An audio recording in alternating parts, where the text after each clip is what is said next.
Hello friends, जैसा कि हम लोगों ने पिछली बार ट्रिग्नोमेट्री चैप्टर स्टार्ट किया था, तो उसमें ट्रिग्नोमेट्रिक रेशियोज़ क्या होते हैं, ट्रिग्नोमेट्री वर्ड का क्या मीनिंग है, उसकी ओरिजिन क्या है और ट्रिग्नोमेट्री का कहाँ कहाँ हमारे डेली लाइफ में यूज हो सकता है, इसके बारे में हम लोगों ने डिस्कशन किया था। आज हम लोग ट्रिग्नोमेट्रिक रेशियोज़ के आगे उसकी क्या क्या प्रॉपर्टीज हो सकती हैं, एंगल को लेकर के ट्रिग्नोमेट्रिक रेशियोज़ का व्यवहार कैसा हो सकता है, इस पर हम लोग डिस्कशन करेंगे।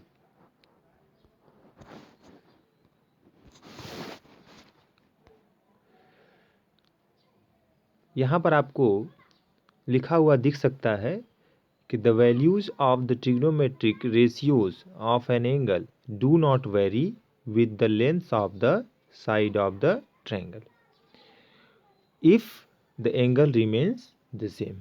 इसका मतलब ये है बच्चों कि अगर हमारे पास एक एंगल गिवन है तो उसके लिए किसी भी ट्रिग्नोमेट्रिक रेशियोज़ की वैल्यू चेंज नहीं होती है अगर हम एंगल को नहीं बदल रहे हैं। तो जैसे अगर आपने एंगल 30 डिग्री ले लिया तो अब साइन का जो वैल्यू होगा उस 30 डिग्री के लिए वो हमेशा एक ही बना रहेगा, उस रेशियो का मान हमेशा एक जैसा ही रहेगा।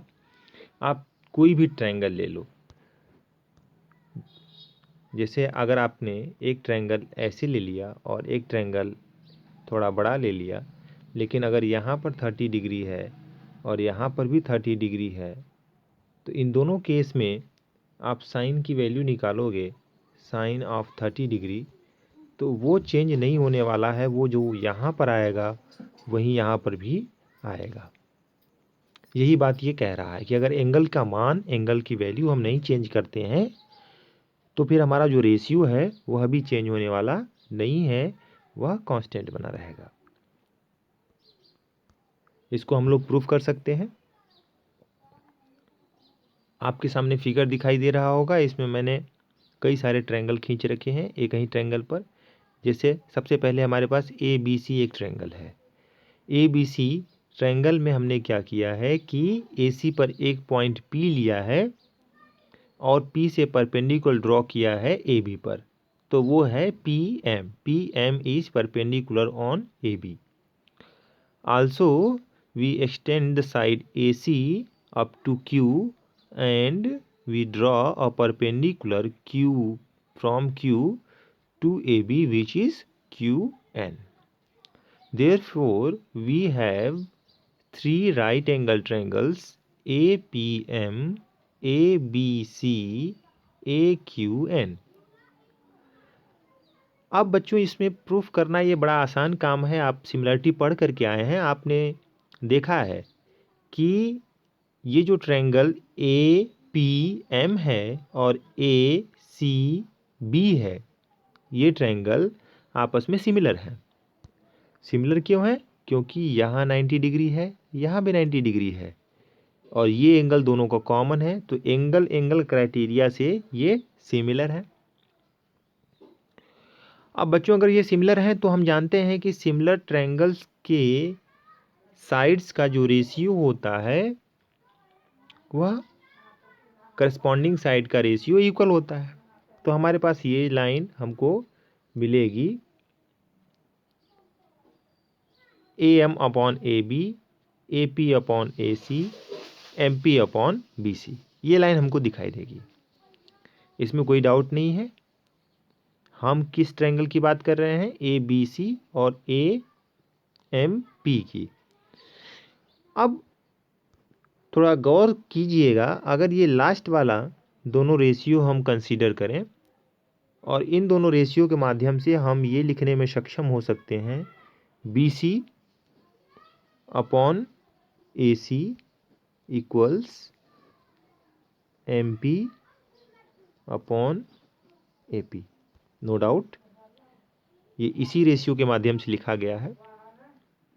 अब आपसे एक क्वेश्चन पूछा जाए कि ट्रायंगल ए बी सी में साइन ऑफ ए का वैल्यू बताइए। तो आप तुरंत बताएंगे what, B C upon A C. तुरंत अगर क्वेश्चन फिर पूछा जाए कि ट्रायंगल ए एम पी में साइन ए की वैल्यू बताइए, तो फिर से आपका जवाब होगा sine A is equal to P M, it means perpendicular, divide by hypotenuse which is A P, और M P upon A P. But here we see that these both ratios are equal. It means for the same angle A, if we alter the triangles, the ratios remain same. अगर हम triangle बदलते चले जाएं लेकिन angle वही रखें, जो angle की वैल्यू है वो वही रखें, तो रेशियो में कोई परिवर्तन नहीं होता है। ये एक बहुत महत्वपूर्ण अंडरस्टैंडिंग है बच्चों। इससे ही आगे चल करके, है ना, फंक्शन का कॉन्सेप्ट या फिर टेबल का कॉन्सेप्ट क्रिएट होता है कि हम पर्टिकुलर एंगल्स या का वैल्यू डिफाइन कर पाते हैं। ओके,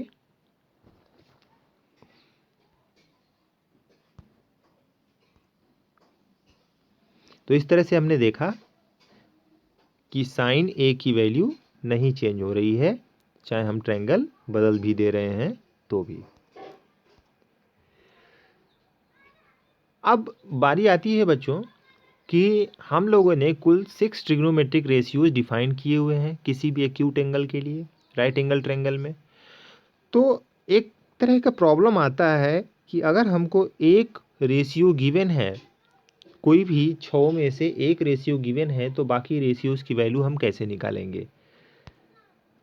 तो एक एग्जांपल इसमें हम ले लेते हैं कि हमने ले लिया कि एक ट्रायंगल ए बी सी है जिसमें हमको साइन ऑफ एंगल ए की वैल्यू दी गई है 1/3। फिगर आपको दिखाई दे रहा होगा, साइन ऑफ ए की वैल्यू दे दी गई है 1/3।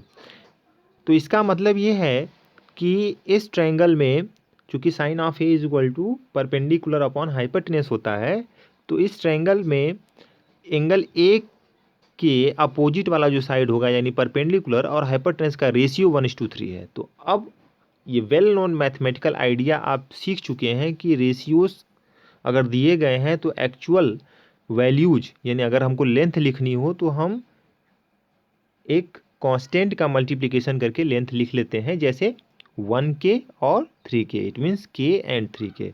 तो यानी हमारा जो परपेंडिकुलर हुआ वो k हो गया, हमारा जो हाइपोटेनस हुआ वो 3k हो गया। अब पाइथागोरस थ्योरम का इस्तेमाल करके हम तीसरी साइड, जो कि हमें नहीं मालूम है, ए बी की वैल्यू हम निकाल सकते हैं इन द टर्म ऑफ के। तो जैसे ही हम तीसरी वैल्यू निकालेंगे ए बी की वैल्यू, तो आप सॉल्व करके देखिएगा, पाइथागोरस लगाइएगा तो 2√2k आएगा। जैसे ही तीसरी वैल्यू निकालेंगे फिर आपके पास इस ट्रायंगल के लिए तीनों साइड्स नोन है। अब तीनों साइड्स की वैल्यू नोन है तो बाकी जो रेशियोज हैं जो कि हमें नहीं मालूम है, चाहे वो कॉस ए हो, cos A which is equal to A B upon A C, it means 2√2k divide by 3k। Therefore, cos A should be equal to 2√2 divided by 3. And similarly, we can get other ratios like tan A, cot A, sec A and cos A के। एक और बात बच्चों यहाँ पर ये समझने वाली है कि हम डायरेक्ट बिना के एज्यूम किए भी ये रेशियोज निकाल सकते हैं। डायरेक्ट हम 1 और 3 ये मान करके कि परपेंडिकुलर 1 है, मान करके हम बात बार बार कह रहे हैं, सपोज करते हैं कि परपेंडिकुलर 1 है, हाइपोटेनस 3 है, तो हम इसको तीसरी साइड को निकाल करके रेशियोज निकाल सकते हैं। लेकिन ये रेशियोज निकालने के लिए सक्सेसफुल आइडिया होगा। बाय द वे, अगर क्वेश्चन में उसने उस ट्रायंगल का एक्चुअल परपेंडिकुलर और एक्चुअल हाइपोटेनस की लेंथ बताने के लिए कहा, तो वो 1 और 3 एक्चुअल लेंथ नहीं होंगे, वह सिर्फ एक रेशियो है। और अगर हम केवल रेशियोज में डीलिंग कर रहे हैं तो हम डायरेक्ट 1 और 3 को लेकर के अपना वर्क कर सकते हैं, अपनी प्रॉब्लम सॉल्व कर सकते हैं। क्योंकि ये बड़ी सिंपल सी बात है कि आप देखोगे कि अगर एक साइड 3 है दूसरी 9 है तो भी रेशियो 1:3 का होगा, और एक साइड अगर 9 है और दूसरी 27 है तो भी रेशियो 1:3 का होगा। रेशियो तो दोनों में सेम है, लेकिन साइड्स क्या हैं, अलग अलग हैं। तो अगर क्वेश्चन आपका साइड्स से रिलेटेड होगा, साइड की लेंथ भी पूछी जा रही होगी, तो हम यहाँ 1 और 3 को डायरेक्ट इस्तेमाल करने से बचने का प्रयास करेंगे। लेकिन अगर केवल रेशियोज की बात होगी तो हम डायरेक्ट 1 और 3 को ही परपेंडिकुलर हाइपोटेनस मान करके तीसरी साइड उसी टर्म में निकाल करके रेशियोज निकाल सकते हैं। ओके, रिमार्क करने वाली बात यहाँ पर एक बताई गई है, जैसा कि आप जानते हैं कि किसी भी राइट एंगल ट्रायंगल में हाइपोटेनस सबसे बड़ी साइड होती है। अब हाइपोटेनस अगर सबसे बड़ी साइड है तो इसका मतलब डिनोमिनेटर हमेशा बड़ा होगा जब भी हम साइन ए या फिर कॉस ए की बात करेंगे, क्योंकि कॉस ए और साइन ए की वैल्यू क्या होती है, परपेंडिकुलर अपॉन हाइपोटेनस। तो हाइपोटेनस यानी डिनोमिनेटर हमेशा बड़ा होने के चांसेस हैं। तो जब बड़ा होने के चांसेस हैं तो इसका मतलब ये जो रेशियो होगा वो ऑलवेज लेस देन 1 होगा। इसीलिए कहा गया है कि साइन ए और कॉस ए की वैल्यू हमेशा 1 से छोटी होती है, और एक ही दो पर्टिकुलर ऐसे केसेज हैं, कुछ पर्टिकुलर केसेज हैं जहाँ पर वो 1 के बराबर होती है। वो देखेंगे भी आगे चल करके कि कहाँ पे वो 1 के बराबर हो रही है। कुछ क्वेश्चन हमने यहाँ पर सेलेक्ट किए हुए हैं, जैसे कि tan a = 4/3 दिया गया है, तो बाई अदर जो है ट्रिग्नोमेट्रिक रेशियोज बताने हैं। तो बड़ा सिंपल काम है, आप जानते हो। जैसे मैंने कहा कि या तो आप इसको 4k और 3k मान लिया जाएगा कि ये हमारा परपेंडिकुलर है, ठीक है, और ये हमारा बेस है। तो परपेंडिकुलर और बेस को अगर ये मान लेते हैं तो फिर हमारा जो है हाइपोटेनस निकाला जा सकता है। हाइपोटेनस = p² + b² निकाल करके और हम वैल्यूज निकाल सकते हैं। और डायरेक्टली हम 4 और 3 भी ले सकते हैं, क्योंकि हमको रेशियोज के ही क्वेश्चन करने हैं, तो हम डायरेक्टली भी ले सकते हैं। तो h² = 4² और 3² निकाल लिया जाएगा। तो h की वैल्यू हमारी कितनी हो जाएगी, 5। तो 5 जैसे ही हाइपोटेनस की वैल्यू 5 आ गई, तो बाकी आप साइन की वैल्यू, कॉस की वैल्यू, साइन ए की वैल्यू कोई बताएगा, तो साइन ए की वैल्यू क्या हो जाएगी आपकी, है ना, तुरंत आप बता सकते हो, व्हाट, 4/5। ठीक है। Similarly cos a and tan a and other ratios you can find easily. Okay. Some other questions also here. It is given that in a triangle OPQ, OP is equal to 7 centimeter and a relation between two sides are given. OQ minus PQ is equal to 1. And you have to ask, it is asked that find the value of sin Q and cos Q. तो बच्चों सबसे पहले कि sign Q और cos Q की value बतानी हो तो सबसे पहले जो है आपको ये ध्यान देना होगा कि एंगल कौन सा है। जैसे कि ये फिगर है, आपको दिखाई दे रहा है। बहुत बार ये होता क्या है बच्चों कि एंगल पर ध्यान नहीं जाता है, हम सीधा जो है इसी को देख करके और इसको परपेंडिकुलर मान लेते हैं, जबकि मैंने पीछे डिस्कशन किया हुआ है कि जिस एंगल की बात हो रही है उसके अपोजिट वाला परपेंडिकुलर होगा और उसके पास जो एडजेसेंट होता है वो बेस होगा। तो हमेशा आपको ये ध्यान देना होगा कि एंगल कौन सा है, इस बात पर हमेशा आपको फोकस बनाए रखना होगा, नहीं तो आप गलती कर बैठोगे। आप तुरंत जो है अगर ट्रायंगल इस सिचुएशन में दिया गया है तो इसको परपेंडिकुलर और इसको बेस मान करके गलती कर बैठोगे। तो इस बात का आपको हमेशा ध्यान रखना होगा। तो यहाँ पर OP माइनस OQ दिया गया है और एक साइड PO दी गई है। तो हमको अगर तीनों साइडों की वैल्यू, तीनों साइड की लेंथ मालूम हो तो हम रेशियोज बताने में हमको कोई दिक्कत नहीं होगी। तो ठीक है, इसी तरह से अगर हम देखें तो पाइथागोरस थ्योरम क्या कहता है कि OQ का जो स्क्वायर होगा वो बराबर हो जाएगा व्हाट, PQ का square and whole square of PO. Now this relation can be used in this theorem Pythagoras. You can put OQ, value of OQ as 1 plus PQ. From here 1 plus PQ square, PQ square and PO square, and you can solve this equation and find the value of PQ. when you find the value of PQ, जैसे ही आपको PQ की value मिल जाएगी, आप OQ की value निकालोगे, ठीक है, PQ की वैल्यू, OQ की वैल्यू और PO की वैल्यू, और ये तीनों वैल्यूज को लेकर के आप क्या करोगे, मैं इसको सॉल्व कर देता हूं। इसको अगर सॉल्व कर दिया जाए तो 1 plus PQ whole square plus 2PQ is equal to PQ square, and the value of PO is 7, therefore it will become 49. PQ square cancel by PQ, and you will get PQ is equal to 24. This is the value of PQ, it is 24. Also you can get the other side, which is 25.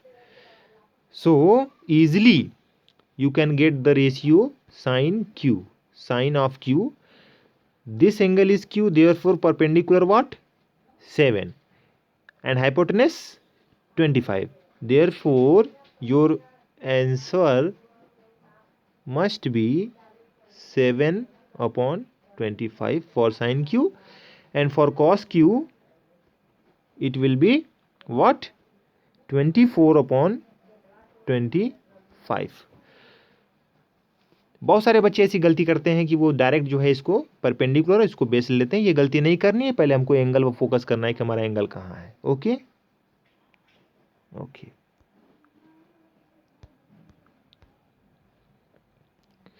और भी बहुत सारे question हैं, आप इसको try करेंगे। जैसे पहला क्वेश्चन ये दिया गया है यहाँ पर, तो हम यहाँ पर कर क्या सकते हैं कि 3 cot A is equal to 4 दिया है, तो 3 cot A is equal to 4 का मतलब हो गया कि cot A की वैल्यू कितनी हो गई, 4/3 हो गई इन रेशियो फॉर्म। अब इसके माध्यम से जो है हम क्या कर सकते हैं कि बाकी सारे रेशियोज निकाल सकते हैं और इसको हम वेरीफाई कर सकते हैं। इसको रख करके इस फार्मूले को वेरीफाई करना है हमको कि लेफ्ट साइड बराबर राइट साइड होगा कि नहीं होगा, तो हम वेरीफाई कर सकते हैं। तो ये बहुत इजी क्वेश्चन है, आप ट्राई करेंगे। इसके बाद और भी क्वेश्चन है, जैसे ये क्वेश्चन है कि ट्रायंगल ABC में right angle at B, if tan A is equal to 3/4, find the value of this and this.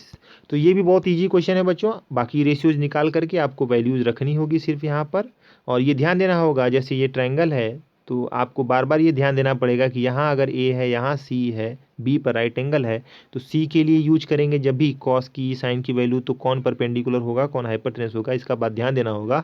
और जब A के लिए यूज करेंगे तो कौन परपेंडिकुलर होगा और कौन बेस होगा। तो बस ये छोटी छोटी बातें हैं, आप ध्यान रखेंगे तो केवल यहाँ पर हमको वैल्यूज पुट करनी है और हम इसको सॉल्व कर सकते हैं। Okay okay.